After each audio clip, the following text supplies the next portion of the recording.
Siamo con l'assessore al demanio del comune di Chioggia, Elena Zennaro. In una nostra intervista non lontanissima, alle spalle avevamo proprio la città di Sottomarina e si diceva un'area naturalmente da fantastica, ora lo è ancora di più perché da una pratica, una situazione delicata che era un po' collegata addirittura al 1920, oggi è stata invece quasi totalmente regolarizzata. Sì, è proprio così, caro Marco. Avevamo fatto una bellissima intervista affacciandoci sulla laguna dell'Usenzo.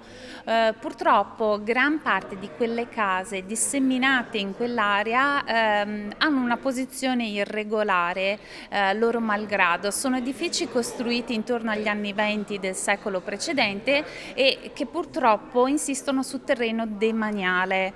Hanno quindi questa posizione irregolare che deve essere risolta grazie a una bellissima sinergia tra il Comune di Chioggia e l'Agenzia del Demanio. Si è riusciti a modificare una legge, a creare una legge ad hoc, la legge 17 del 2020, per permettere a tutti i nostri concittadini che si trovassero in una situazione irregolare di poter regolarizzare appunto la loro casa, il loro cortile. Attualmente abbiamo 56 pratiche da vagliare, 40 sono già pronte per essere portate dal notaio e oggi, come dicevi bene, è una giornata storica. A 3 anni dall'emanazione della legge 17 del 2020 siamo riusciti ad andare davanti ad un notaio e fare il passaggio di proprietà da demanio a Comune di Chioggia.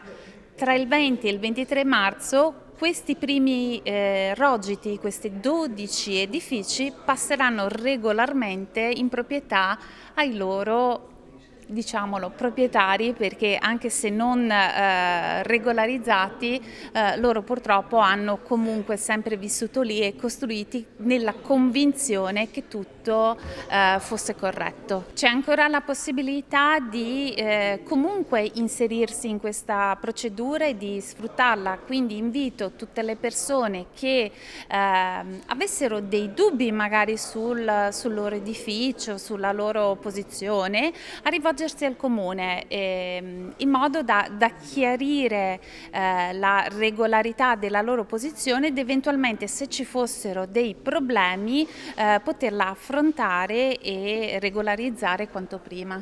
Volevo evidenziare però un ultimo passaggio, Marco.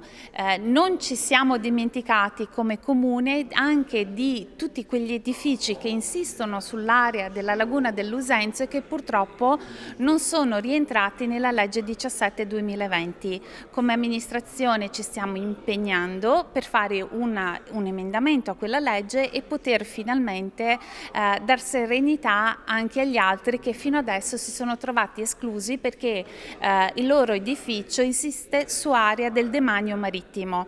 L'abbiamo visto poco fa grazie alla presenza del direttore Gambardella, che c'è la massima disponibilità del demanio a regolarizzare anche quei terreni e quegli edifici.